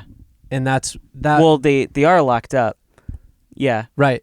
And that until space they're cast into the lake of fire. Yeah, the fiery lake. Yeah. So and that space was made for the devil and his angels. The lake of fire is. Right. Yeah. So this specific space, so he's going all the way down deep. This is describing it. So the water's taking him in. He's going into Sheol. Then he's going into the pits. Now he's going in where the gates are closing over him, where he would stay forever. Yet you brought me up, my life from the pit. So it's using all this key word specific. Yeah. And then when my life was fainting away, meaning when I was almost completely gone forever. Not when I was dead, but when I was almost completely gone forever. Right? Because he goes all the way into the depths. Wow. And he says, I'm in this place whose bars closed upon me forever. So he's at the deepest, lowest point of hell. Wow. And he says, when my life was fainting away, I remembered the Lord, and my prayer came to you into your holy temple. So what that means is like, the prayer came to the Lord in his holy temple. And those who pay regard to vain idols forsake their hope of steadfast love. That kind of calls back to like him going to Nineveh. Those who pay regard to vain idols forsake their hope of steadfast love. But I, with the voice of thanksgiving, will sacrifice to you. So in other words, he's saying, forgive me, Lord. I'll go and do what you've called me to do. Speak to these people who have forsaken hope and steadfast love. And what I have vowed, I will pay. Salvation belongs to the Lord. And in that moment, the Lord speaks to the fish and spits him out, right? Which is pretty fascinating. Actually, since we're in this space right now, in this point of the conversation, I wanted to bring up some modern NDE stories. Okay, real quick. Yeah. Notice that I never said whale. Yes. It's the belly of the fish. Correct. And then God speaks to what? The fish. Yeah. Also it says, and the Lord, all caps, so Yahweh. Yeah. And Yahweh spoke to the fish. Yeah, whale is kind of a term that we've given it. Well, we just assume belly of a whale because its belly's big enough, I guess, and cavernous enough. Yeah. And we haven't seen a fish big enough right. to do that. We also don't know that the fish in this story is not Leviathan. Right. We don't know that. No, and there's not really a reason not to think that. Based on just like Hebrew myth, right? To say it that way, it would make sense that it was. Yeah, or some type of because that's the sea view that we beast. get even in Psalms, which we brought that up. Psalm 74, I think, It would be more or likely 72. that this One of the was two. like a massive octopus. Mm. That's pure speculation. Yeah, I feel But like Leviathan would be closer, or like Well, a giant is squid or Leviathan something. not a giant squid or giant octopus? I think it's a giant squid, isn't it? Yeah, you know, The Kraken. the Kraken. I don't know. I don't actually Yeah. know that. But with this talking about Jonah's experience of going down into the pit and then through these layers Yeah, within Sheol right. and So then it's, down to Tartarus. so it's describing the depths of hell, Yeah. Yeah. which is where Jesus goes when he Mhm. dies on the cross, Yeah. and the Lord's face turns away from him, Mhm. and he goes into the depths of Sheol. And when he does that, he then takes and preaches Yeah. the good news that he has arrived, and then he comes out of the depths. Mhm. He is spit out of the belly of the whale, Yeah. right? Yeah. So Jesus says, "I came for the lost sheep of Israel." Yeah. So he comes to the land, and then he goes as far away from it as he can, as far away from God as he can. So that's the image that I love to see, is like that idea that like he was in heaven. Mhm. He comes down on the earth, and then he goes below. He goes Yeah. the complete opposite direction, Yeah. which is what Jonah does. Mhm. And then he comes back out in order to then ascend and be back Yeah. where he came from. Yeah. So it's almost like Nineveh is actually Israel. Yeah. And in those days, he says, well, Nineveh is going to judge you, Israel, because something greater, a sign greater than Jonah, Mm. is here with you, Yeah. and you deny him. Well, so because I want to keep exploring that, but I want to take us back to the pit real quick. Go to it. Because I want to get out of the pit. Okay. But I was like, while we're there, I want to bring something up about that. The pit. The I pit. fell into the pit. Do you know this song? No. I'm just making stuff up. If you're a Parks and Rec fan, you know what I'm talking about. I'm a fan. I haven't apparently seen it enough. Not enough. Not enough. So the pit. So there are stories from people that have NDEs, Okay. other near-death experiences, and some of these people that have these negative ones. Yeah. One of the common things that they'll describe is that they feel it's this out-of-body experience again, but they'll feel themselves fall, and while they're falling, they just keep falling through the earth Yeah. to the point where it's like, oh, they can look and like see the layers of the earth as they're descending. And they end up falling as it gets darker and darker and darker into this pit, is what they describe it, where they can't see anything. It's pitch black. Yeah. And they just know that they're far from everything. Yeah.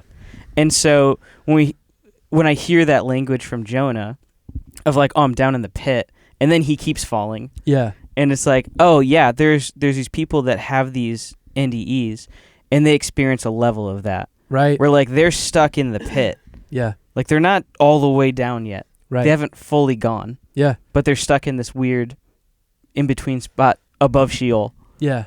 or the beginning of Sheol. But their essentially. description is similar to an abyss, Yeah. a never-ending space, Yeah. which is terrifying. Absolutely terrifying. Yeah. And I've heard some NDEs describe that space and them call out to the Lord. And he does come down. Yeah. Or Yeah. or they all of a sudden they're like one of them describes like there's a little bit of light. Mm. Yeah. And then when they call out to the Lord, all of a sudden the light consumes the darkness. Yeah. Yeah. And it's almost like that parallel space where it's like they are falling into it, and then when they call on the Lord, he brings them back into Yeah. Absolutely. which is crazy. It's pretty crazy. But that's what happens to Jonah right but there. I wanted to bring that in to kind of tie in that, like, we're actually hearing these other stories from people today. Right. And that's part of what Jonah is describing. Yes. But yeah, I think that's what's beautiful on the other end of that, taking us out of the pit now. Yeah. And how it's like, yeah, exactly. It's that reference of Jesus. Yes. And I think what's cool, and this is also a cool thing about baptism, is that it's, at least the way that I believe it, Yeah. because there are Presbyterians out there. They do exist. And other people that don't share the same view of baptism. But yeah, there's different interpretations. Yeah. But the way I see it is we take part in this baptism of let's descend into Sheol, into the chaos with Christ. Right. And then we reemerge, which is the resurrection. We take part in the resurrection with Christ. Yes.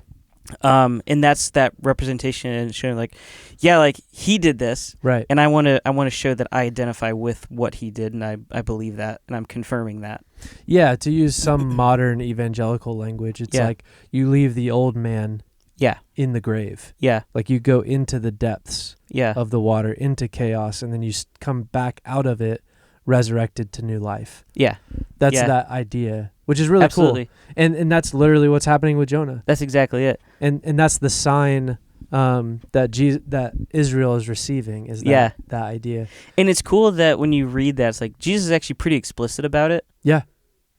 But it lays it out though. Yeah. It lays it out in a way that's like, oh, but then when you go back and read Jonah, you're like, wait, he just this is a prophetic statement to Jesus. This is what Jesus is doing, which is why the way it describes it is like, wait a minute. Okay, so he references back to Jonah, and you're like, oh yeah, like Jonah and the whale. Yeah, I kind of get it. No. Jonah himself describes what happens to Jesus. Yeah. And it's like, oh man, that's crazy. But also Jesus says Jonah became the sign to Nineveh. Yeah. So that's what I always thought is like, Jonah's like, I don't want to go. And then he runs away and then he's like, fine, I'll go. I want to stop being in a whale. But then why would it matter if Jonah's in a whale for 3 days and 3 nights? Why would it matter if he's running all the way away? Why would it matter that it happens before he goes to Nineveh? It's all these things that actually have to happen.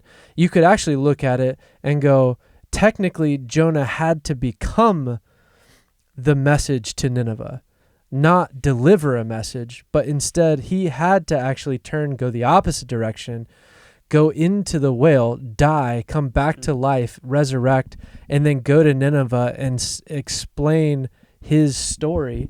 Yeah. And say, I've come back from the depths to tell you to repent and turn to the Lord. Yeah. Because I used to think like, man, honestly, Jonah must be a great preacher. Because he's like, fine, I'll go. And then he goes and does that. Because even after he goes and preaches in Nineveh, he has this like time of mourning where he like wishes he never did that. Yeah. Yeah. Which is so interesting because you kind of see that with Jesus as well. Well, I think that's what's interesting. Actually, follow that thought real quick. I want to hear that first before I say what I'm going to say. Well, you see it with Jesus as well. In the statement, there's a sign greater than Jonah here. Yeah. And so it's almost like that whole thing is wrapped up with Jesus mourning because what happens later than that, what happens later than Luke 11 is Jesus weeps over Israel. Yeah. And he's like, you can't see what's happening. Yeah. And so he mourns the fact that they're not turning away. Yeah. That they're not turning towards the Lord. Now, Nineveh does turn towards the Lord. And that's the interesting thing I was going to pick up in that is, and this is that repeated story that we see with Jesus' ministry and his life. Yeah. Is in every opportunity where Israel failed, Jesus succeeds. Yes. And even in this moment where it's like with Jonah, it's like, well, Jonah was a stubborn kind of a whiner. Yeah. And he did these things. It's like, well, did God tell him to do those things? No. Right. But that's the personality of Jonah, that he did those things. Yes. And we see that because even after he then is faithful, after coming back from the depths of Sheol to then preach, then he goes and he's like, all right, I'm ready to watch him die. Right. And it's like, yeah, he still failed. Yes. Like he did what God asked him to, but in his heart, he didn't see what God was trying to do. Right. Instead, he went back to his own stubborn, I'm right about this way. Yeah. And it's like, and he failed. Yeah. But what does Jesus do? Well, Jesus does it and he succeeds. Yeah. And then he almost dies again. Yeah. Yeah. Jonah literally almost dies again. And he says, Lord, just take me. Yeah. And God's like, no. Yeah. I'm not going to do that. And isn't that cool? Like we see again that mercy is extended to Jonah. Yes. Yeah. Yeah, because It's fascinating. It's a cool picture, and I like it because I feel like there's a lot of depth to the story of Jonah that we don't often talk about. Yeah, I would agree. So Jonah's an interesting one. He is interesting. There's another guy we talk about all the time. Jesus? Yeah, I mean, we're going to talk about Jesus with everybody. This Jesus guy. But there's another interesting guy Uh-huh. that has one of these near-death experiences, right? Because obviously Jonah dies. Yeah. And the interesting thing about Jonah dying, and I'll say this last thing, is Jonah goes into the fish, which represents a tomb. Yeah. Jesus dies on the cross. His body goes into a tomb. Yeah. But his spirit, his soul, goes into Sheol. Yeah. Jonah, his body is in the tomb of the whale. Mm-hmm. And his spirit is in the sea. Yeah. In the depths of Sheol. Yeah. And then returns back to his body in the tomb. And then resurrects in his body. Yeah. Which and is... we actually see that he is separated from his body because he describes he does. every layer of Sheol. He describes leaving his body. Yeah. And then coming back into his body. And continually falling. Right. Yeah. Yeah, it's pretty fascinating. But another guy that like is a little ambiguous about this. Okay. And this would jump into the arena of speculation. Oh. But also scholarly conclusion. Okay. So what this means is essentially it's a little bit of speculation. A lot of smart people agree. A lot of smart people. A lot of smart people. A lot of smart people have come to this conclusion as well. Okay.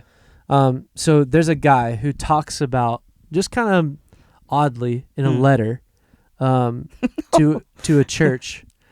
He talks about I wonder who it could be. I'm gonna be, who writes letters? To whom?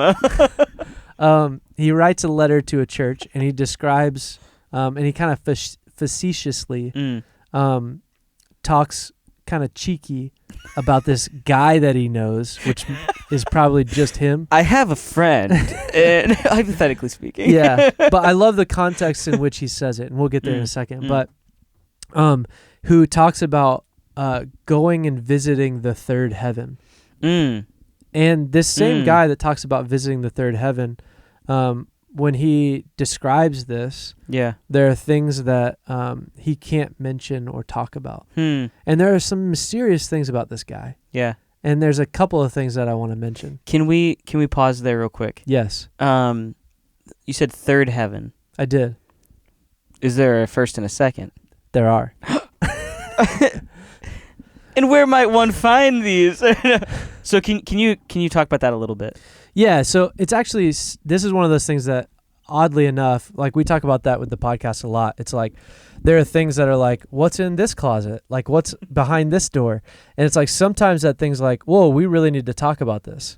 And this is one of those things that like, we should talk about, but it's actually pretty simple. It's actually like, it's actually not complicated at all. Yeah. It's actually just an ancient worldview. Which is also kind of the point of what we're doing all this too. It's like some things are actually not that big of a deal. No. But it's cool to know because I think sometimes we're like, ooh, it's this big mysterious thing. He has to be talking about this thing that maybe is derived from Dante's levels of hell. And like, it's like, no, there's not like, that's not what's actually happening. It's the fact is that culturally, back then when this was written, the first heaven was as simple as the sky. Yeah. So like, be like our atmosphere. Yeah. Yeah. But not is inner atmosphere. Yes. So inner atmosphere meaning like the clouds and the depending on what culture you're in, the green above you. We say blue now because we can see that color. Yeah. But the water is kind of more green than blue. So. But yeah, so that's the idea. So if he says the third heaven, we go, all right, well, there's the first heaven in ancient culture is just the sky. Yeah, which already kind of makes the third heaven a little bit closer. Way closer. You know what I mean? Yeah. Because when you think about that, like what you've said, it's like, yeah, when I think of third heaven, it's like, so it's like deep, deep, deep in heaven. Yeah. We're like, oh, the first one's just the sky? Right. Oh. Yeah. It's like, oh, wait, the earth and the heavens are interlocked? Yeah. Oh, wait, what? Pause. No, so second heaven. So second heaven is described in a couple different ways, but really the simplest way to put it would be like our atmosphere. It would be like the stars above. It would be like outer, like space, wouldn't it? Yeah, and that's the second heaven gets slightly complicated because of the things that we can see and the things we can't see. Because that's typically associated with, we see it with the sons of God. And it's like that's kind of like their home. Right. But it's not talking about the space that we can see. Well, right. Like even in Genesis 1. At least within our dimension. Yeah. Even in Genesis 1 in the creation story, it says that God placed the stars in the sky as a sign to his people. Yeah. So when he placed the stars in the sky, that referencing a spiritual realm. Yeah. So you could look at an easy ancient culture way of looking at the second heaven would be above or out of our atmosphere, and also the spiritual realm. Yeah. So the things we can't see. So like our sky is visible to us. That's the first heaven, the heavens above. But then the second heaven would be that spiritual dimension that exists above where the stars are, right? And then the third heaven is the temple of God. It's where God dwells. Yeah. So that's the whole thing, is like that second heaven could be as close as the first heaven. Yeah. Like it can be that spiritual dimension that's just on the other side of our view. Yeah. Yeah. However, it's in the ancient culture, it's really just like 3 layers of, it's like 3 layers of heavens. Inner space, outer space, and then the realm beyond, or the temple of God. Yeah. That's the third heaven.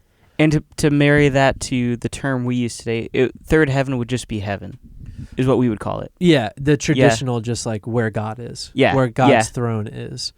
So let me read from there. So 2 Corinthians 2 says, I think this is where it is. Hang on, let me look at this. Are you looking for the account? Sorry. I always get that 12? confused. Yeah, 2 Corinthians 12. There's too many 2s in here. He says, and understanding the context of this too. So Paul says, I must go on boasting, though there is nothing to be gained by it. I will go on. Can I say real quick? Yeah. Because I think that's hilarious. I know. And it's only because I know right before that he says, now I'm not going to boast, but if I had to, it would be about how awesome God is. No, I'm going to keep on boasting. Yeah. No, I'm actually, now that I'm going. Well, he consistently does that. He even does it with things like, well, especially with Corinthians, like the church at Corinth, over and over again. He's like, guys, if this is a contest, let's face it, I'm better than all of you guys. So like, let me be the example to show you that a person that you by your measures would say is better than me. Yeah. Because he actually is like, it's like one of those things where like, you can't really lead where you haven't gone. And that concept of like, Paul is kind of saying, he's like, look guys, here's your metrics. I line up to all those metrics. Yeah. And let me show you how that's true. So now be quiet, because you're saying like, this person is better because of this person's better. So I qualify in all those things that are better that you're saying. Yeah. But look at my life and look what I've chosen to do. It's like the celebrity being like, look, I have all the money in the world. I have every worldly thing you could ever want, but I'm not happy. Yeah. Paul's saying, I have achieved everything that you possibly could spiritually. Yeah. In a religious structure. But yet my joy is not in those things. Yeah. Whereas the worldly celebrity would be like, I have no joy. Paul says, no, my joy is actually in my suffering. Yeah. Yeah. And I love it. Well, actually, even in what you're about to read, we see him even referencing that. He's like, now I'm going to do this because I don't want to be conceited. Right. Or also he's like, there's been a thorn that's been given to me. Yeah. So that way I stay humble. Yeah. And it's like he's actively aware of like, hey, look, I know what I've done and what I've been through. Yeah. And I need to stay humble. Yeah, and the Lord's helping me do that. Right. Yeah, he's doing pretty well. Yeah, he's doing a great job. Because even we see him be like, I want to get rid of this thorn, but the Lord's just saying no. Well, and Paul's the one that says, like, I I do what I don't want to do, and I don't do what I want to do. Yeah. It's like he has this, like, he's pretty open about this struggle. Yeah. Because Yeah. he's trying to be an example to us. Look, you are going to struggle in this life. Yeah. But you can overcome that. And so he says, I must go on boasting, though there is nothing to be gained by it. I will go on to visions and revelations of the Lord. So he's just boasted about worldly things. Now he's going to go on and boast about visions and revelations. I know a man in Christ who 14 years ago was caught up to the third heaven. Whether in the body or out of the body, I do not know. God knows. Let me just stop there for a second. Because what that's saying is he's basically going, hey, now let me talk about visions and revelations. So I already talked about all my worldly accomplishments. Now let's get to the spiritual stuff. Now let's get to the spiritual stuff.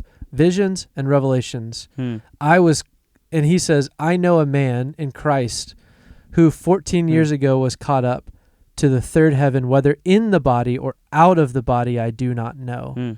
So whether he experienced this with his physical body or his spirit came out of his physical body and he experienced this, he doesn't know, but God knows. And I know that this man was caught up into paradise, whether in the body or out of the body, I do not know. He says it again. Yeah. And then he says, God knows. So twice he says that. And also, I will say really quick for that, because we did use the word paradise earlier, I believe. Yeah.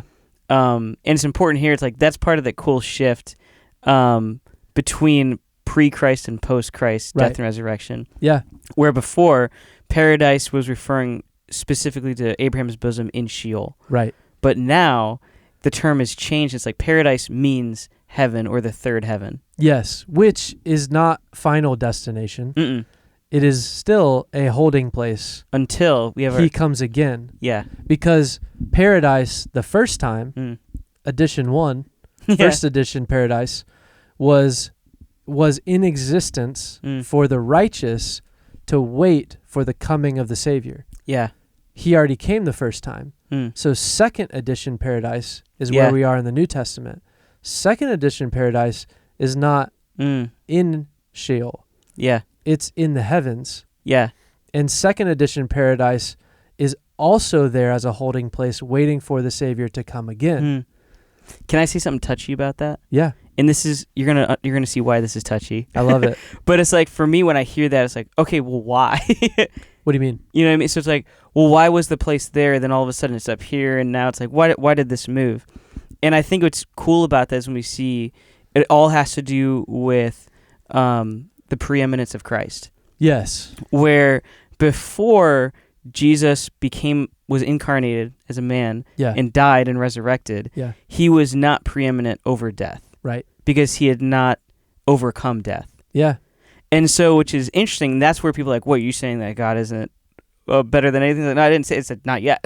Yeah. Technically, it's like, well, he hadn't died. Well, in the fullness of time. Yeah. Is what the gospel exactly. Say. Yeah. And I think that's one of the cool things where it's like, well, he was, but not then. Right. Yes. And that's that weird eternity view. And really, it's as simple as like new heavens, new earth in Revelation. Yeah. It's really just as simple as saying the earth is corrupt. The solution is God's going to destroy it and rebuild it. He's going to do to it what happens with Jesus. Yeah. It will be torn down and rebuilt. Yeah. So there's just this holding place, like from the point of the earth being corrupted, now it has to be destroyed and rebuilt. Yeah. And so in the fullness of time, Jesus comes the first time so that we might then all come to know him. And once we can all come to know him, he'll come again and he'll set us in that holding place to tear down the earth and rebuild the heavens and the earth where we will dwell with him forever. Because we see even with Sheol, it's like, well, Sheol is never meant for us. Right. We were never meant to go there. Well, Tartarus. Well, Tartarus as well. But we look at that, it's like, well, we weren't supposed to experience death. Right. And so there's no place for us to die. Originally. To go when we died. Yes. So it's like, so it wasn't for us. Right. And then so Christ comes and he then holds the keys to death and Hades. Yes. And he's like, okay, I'm opening it up. You guys are out of here. Yeah. You're going to this other place. And could we even see the same thing with the lake of fire? It's like, that wasn't created for us either. Yeah. That was created for the devil and his angels, as Jesus says. Yeah. But then he also says, but if you're not going to repent, that place is for you now too. Yeah. That's where you're going to go. Yeah, true. So it's kind of this weird, like, and I think that's when we look at where we are in the story. It's like things change. Right. And there's forward motion. Yeah. So nothing is just static and stays in one place. Even right here, the only reason I brought that up is because of paradise. And it's like, well, that term isn't static. It doesn't just mean this one thing. It's changed. Right. Yeah. The intent is still the same. Right. But it's in a new location. Yeah. That's cool. Yeah, which is cool. Anyway, continue. That was a little Paul tangent. No. That's what happens when I don't have notes today. No, I love that. I think that's important and critical to this whole thing, because that's what we're talking about. Like, it's important. True. Like, we are talking about this specifically. Yeah. So we're just talking about people going there, but then returning back to Earth. Yeah. Yeah. Right. So it's near-death experiences. They didn't die forever. They just experienced death for a moment. Yeah. And then the Lord brought them back into their body. Yeah. Right? Yeah, absolutely. So on behalf of this man I will boast, but on my own behalf I will not boast, except of my weaknesses. Though if I should wish to boast, I would not be a fool, for I would be speaking the truth, but I refrain from it, so that no one may think more of me than he sees in me or hears from me. So to keep me from becoming conceited because of the surpassing greatness of the revelations, a thorn was given to me in the flesh, a messenger of Satan to harass me, to keep me from being conceited. 3 times I pleaded with the Lord about this, that it should leave me. But he said to me, my grace is sufficient for you, for my power is made perfect in weakness. Therefore I will boast all the more gladly of my weaknesses, so that the power of Christ may rest upon me. For the sake of Christ, then, I am content with weaknesses, insults, hardships, persecutions, and calamity. For when I am weak, then I am strong. So what Paul does here, and this is like this is the discussion, right? So it's like, okay, is Paul saying that he's the one that went up into the third heaven? He kind of broke his own his little shift there. Right. So he shifts into it and he says, all right, look, I am talking about myself. Yeah, first he's like, so I know this guy, it's me. Yeah, it's me. But you know what? I won't say it's me because I don't want to seem conceited. Yeah. So I'm just going to, it's this other guy that I know, right? Yeah. And the funny thing is, like, almost every scholar believes that Paul right here is talking about himself and gives himself away, that he's the one he's talking about. Yeah. Now, I'll mention, there is one other scholarly approach to this, that potentially Paul is actually referring to John the Revelator, where in Revelation 10:4, John the Revelator is told, don't tell the things that you're seeing here. So there's a moment when John is in the throne room and an angel says to him, don't talk about what you've just seen. And it's just this one part of it. It's Revelation 10:4. We actually see that in Daniel as well, I believe. Yeah. Where there's a piece where they're like, don't write that down, or don't say that. Yeah. Save that for later. Yeah, so that happens in then John. the thought there is that Revelation is actually what Daniel had seen but wasn't allowed to say yet. Oh, that makes sense. And then what John picks up is what Daniel had been told but was told he can't share. Yeah, because it wasn't for that time. And then John's given a new piece. Yeah. Yeah, that's cool. Which is kind of cool. It is cool. And it also brings up the idea of, like, our visions near-death experiences. So, like, when there's a vision in the Bible, does that often come with an individual's near-death experience? And the answer is no. I mean, it's not consistently. That's not consistently what happens.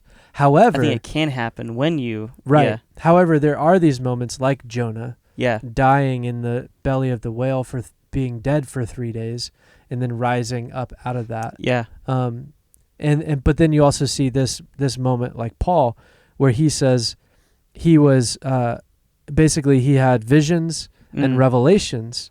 Yeah. And he says twice, whether in the body or out of the body, I do not know, but God knows. Yeah. Whether in the body or out of the body, I do not know, but God knows. Yeah. And then we go, okay, well, let's connect this for a second. And let's go, okay, so Paul was taken up into the third heaven. Yeah. at least according to this, and there's Yeah. very few scholars through the centuries who would say that he's referring to John. Mm. But and he's definitely not referring to Daniel because he doesn't know Daniel. Daniel's True. not alive. But also pretty unlikely that he's communicating with John in this timeline. Not unlikely, but it's probably not. That's fair. Probably not John. And it's not like John was the only guy who was allowed to see something he wasn't allowed to say anything about. Correct. Yeah. So Yeah. So we go, all right, well, so if Paul is having visions and revelations and he doesn't know if he's in the body or out of the body, is there, and this is where we jump into speculation. Yeah. So like that's something where we go. Speculation alert. So that's something where we go, all right, most scholars agree that Paul's talking about himself when he talks about this vision. But then the speculation is, well, wait a minute. We have this instance with Paul. And we have this instance of Paul where he has a near-death experience. And you kind of go like, I wonder if is there a possibility that 14 years ago from this, when he writes the letter of 2 Corinthians to the church at Corinth, if he's referring to this moment in Acts, where he has a near-death experience. Yeah. So I'm gonna read that near-death experience, which is interesting. That's it, because right now, like based on just what's written, I would argue that it was more of an out-of-body experience, an OBE. Mm-hmm. But he said 14 years ago, so like, can we figure out what happened on that time? Well, and why would he Like- say it so specifically? Yeah. Like he specifically says 14 years ago. Yeah. It's not like, like around 10 years ago. Yeah, so that feels like he's referencing something specific. Yeah, a certain event. Yeah, which they would have known about. Right. So that's the other thing, like with Jonah. Like when Jonah goes to Nineveh, they hear he's telling them the story. Yeah. Right? Yeah. So in Acts 14:19, it says, "But Jews came from Antioch and Iconium, and having persuaded the crowds, they stoned Paul, and they dragged him out of the city, supposing that he was dead. But when the disciples gathered about him, he rose up and entered the city, and on the next day he went on with Barnabas to Derbe." What? Did you say Acts chapter 14? Verse 19. 14 years ago? What? In chapter 14? I never even considered that. That's how end times guys think. I know. But it is still weird. It's kind of funny, actually. It is still weird, but literally doesn't mean anything. No, not at all. Yeah. These are made up numbers. Yeah. So, so he goes from there and he preaches, returns to Lystra and to Iconium and to Antioch, and strengthening the souls of the disciples, encouraging them to continue in the faith, and saying that through many tribulations we must enter the kingdom of God. And when they had appointed elders for them in every church with prayer and fasting, they committed them to the Lord in whom they had believed. So you have this. Okay, so Paul actually does have this almost martyrdom. Yeah. And he gets stoned to death, and they leave him there, right? But he's not dead. Right. The apostles look at him, and they're like, "All right, I think he's okay." I guess we pick him up, and he's like, "Whoop." And then he gets up, and the next day he goes back and preaches. You're like, "What? What in the what world? a guy!" Yeah. And so, that's an interesting thing too. Even the time of that, because it sounds like he gets up pretty quickly afterwards. Yeah.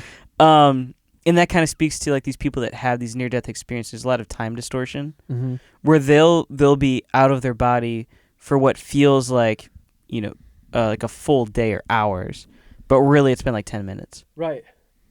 Yeah, and I wanna jump to this too, because also in 2 Corinthians chapter 5, so when he's talking about those visions, he's in 2 Corinthians 12. But this is a pretty consistent theme in 2 Corinthians. So in 2 Corinthians 5, it says, "For we know that if the tent that is our earthly home is destroyed, we have a building from God, a house not made with hands, eternal in the heavens. For in this tent we groan, longing to put on our heavenly dwelling, if indeed by putting it on we may not be found naked," which referencing Adam and Eve in the garden. This also points back to Jonah, in the fact that like Jonah says, "But I will be in the holy temple."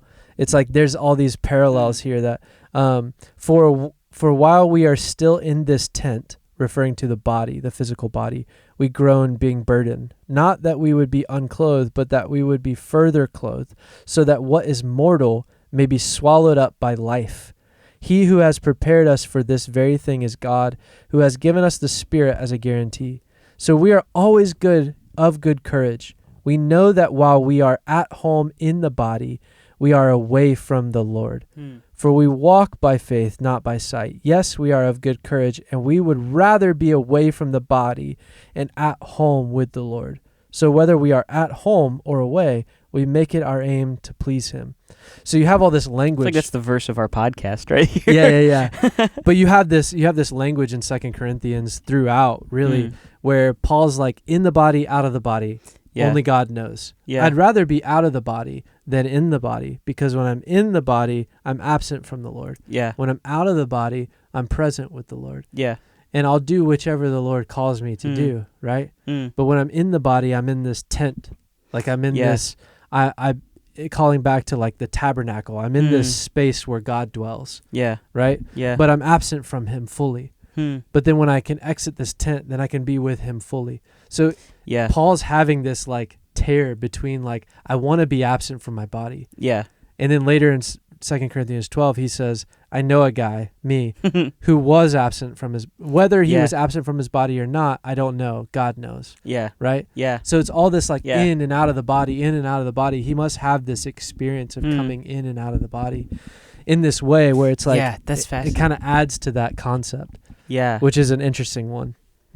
Yeah. The way he talks about it seems like he's experienced it. It might not be that exact time, but he's definitely been out of his body at some point. For sure. Yeah. Yeah.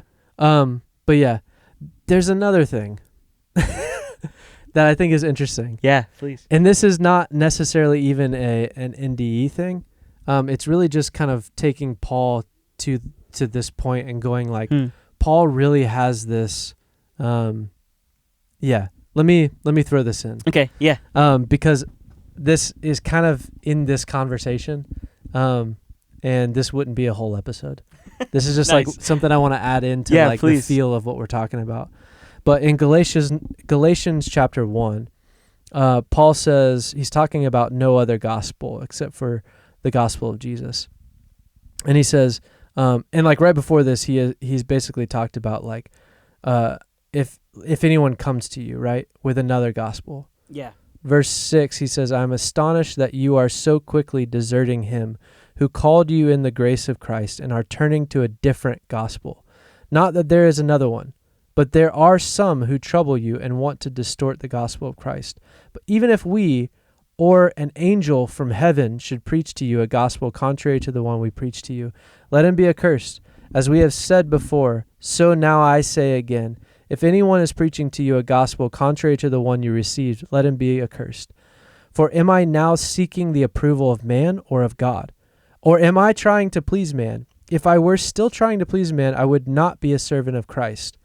Here's where it gets interesting.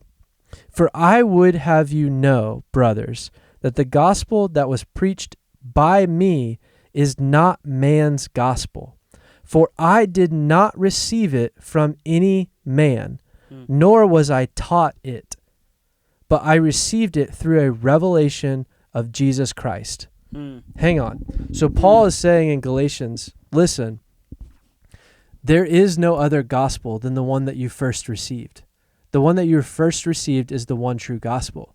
And if even an angel comes to you and says a different gospel than the one that you first received, do not believe them, because it is a false gospel. It is not the true gospel. And do I have anything to boast in? Because I'm not trying to boast, right? I don't care what man thinks. I only want to please God. And he says, by the way, I didn't learn the gospel that I preached to you when I first came. I did not learn that from the apostles. No one taught it to me. I learned it through a revelation of Jesus Christ. For you have heard of my former life in Judaism, how I persecuted the church of God violently and tried to destroy it. Sounds a lot like Jonah in his heart. Yeah, honestly. And verse 14, and I was advancing in Judaism beyond many of my own age among my people. So extremely zealous was I for the traditions of my fathers. But when he who had set me apart before I was born, and who called me by his grace, was pleased to reveal his Son to me in order that I might preach him among the Gentiles. So what he's saying is, the one who created me, who called me even before I was born, and by grace saved me and chose to reveal his Son to me, speaking of the Damascus Road experience that we talk about, his conversion experience there, in order that I might preach him among the Gentiles. So all of that happening. I did not immediately consult with anyone. So after Jesus reveals himself to Paul on the road to Damascus, Paul says, from that moment, I did not immediately consult with anyone, nor did I go up to Jerusalem to those who were apostles before me. So he's telling us right now, Paul's saying, God in his infinite grace chose to send his Son to me directly in a revelation where I had this conversion moment. And after that moment happened, I didn't go to the apostles in Jerusalem.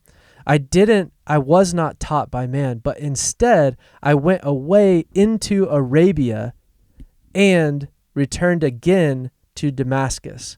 Then after 3 years, I went up to Jerusalem to visit Cephas, or Peter, and remained with him 15 days. But I saw none of the other apostles except James, the brother of the Lord's brother. So what Paul's telling us right here is that he learned the Torah. He learned the Old Testament. He learned the law and the prophets. He was studied highly. Yeah. And then before he could get to the point where he was becoming a rabbi, he has this Damascus Road experience where the Lord Yahweh in his infinite grace sends his Son incarnate, sends his Son in a revelation moment in his glorified body, right? In a revelation moment on the road to Damascus, reveals himself as Jesus and unfolds this and reveals and calls Saul and basically tells him, go preach to the Gentiles. Yeah. Go to the ends of the earth. We talked about that, Isaiah 66. He calls to that. And then Paul doesn't then go see Cephas, who is Peter, in Jerusalem, and he doesn't go see the other apostles. Instead, it says that he goes to Arabia. And then after Arabia, he goes back to Damascus. And then after 3 years in Damascus, he then goes and visits the apostles in Jerusalem. So there's a lot of interesting things here about Paul. Yeah. Do you know what's in Arabia? Why would he mention Arabia? I actually don't know. I'm curious. I've been trying to think through. It's like, what's the big thing I can pull out here? It's like, I don't know what it is. Okay, and this will be how we end this. Okay. Because it's not an NDE thing, but it's one of those things where it's Paul's visions. It's these moments with Paul. And we even talked about the fact that when Paul sees this vision of Jesus, he goes blind. Yeah. So like the first thing that happens is he goes blind, and it's like this idea that like the heavens are revealed to him and his earthly eyes can't handle it. Yeah. So you kind of understand like, did he make him blind? Maybe, but also it could have just been the glory of the Lord shined upon him and his eyes couldn't handle it, had to readjust to the earth, right? But then it's weird that then Paul's like, nah, I went to Arabia and then I went to Damascus. Why doesn't he say what's in Arabia? I'm so excited. This is speculative. Okay. We did give a speculation warning. So speculation warning. Speculation warning. However, a very, very known specific thing that's in Arabia, and knowing that Paul, he himself is saying, I didn't go and I wasn't taught this. He says in Galatians 1 that this was given to me as a revelation from God. So the gospel that I preached to you was a revelation from God that I received from God. And then that's what I preached to you, right? And that revelation from God was not taught to me by any man, not by the apostles. He says, when the Son of God came to me and revealed himself to me in the infinite grace of Yahweh, I then went first, not to any man, but I went to Arabia. What's in Arabia, Paul? That's what I've been asking. You're teasing me. What is in Arabia Yeah. is Mount Sinai.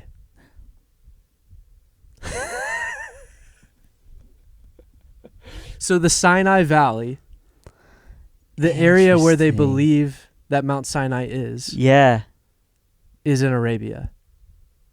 So there is a good chance that when Paul says, I went to Arabia and then back to Damascus, that he went to Mount Sinai and met with God the same way that Moses does when he receives the law. That's wild. So, again, speculation warning. Yep. However, But that's the kind of speculation I'm into. also, he doesn't expand on it. No. But there's a lot of context that would point us to, Yeah. well, Arabia must be important for some reason because Paul's not from Arabia. No. Paul's from Asia Minor. And especially because he's giving us the context that I was taught the gospel by God. Yes. Yeah. And what does he point to? He points to the place where Yeah. the law is received. Yeah. So it brings Which validity has to... also given an interesting view that we've talked about Paul. Yes. And what does he do for the church? It's like, well, just as Moses establishes the kingdom of Israel, right. And the law of God. in the law of God, Paul does the same thing with establishing the churches and like, hey, this is how you're supposed to operate. Right.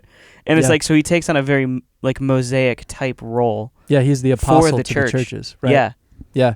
And so it's actually even more interesting if he did go to Mount Sinai, Yes. because that's such a significant place for Moses. But the way he writes it in Galatians 1, it all centers around Arabia being the critical point. Yeah. Yeah.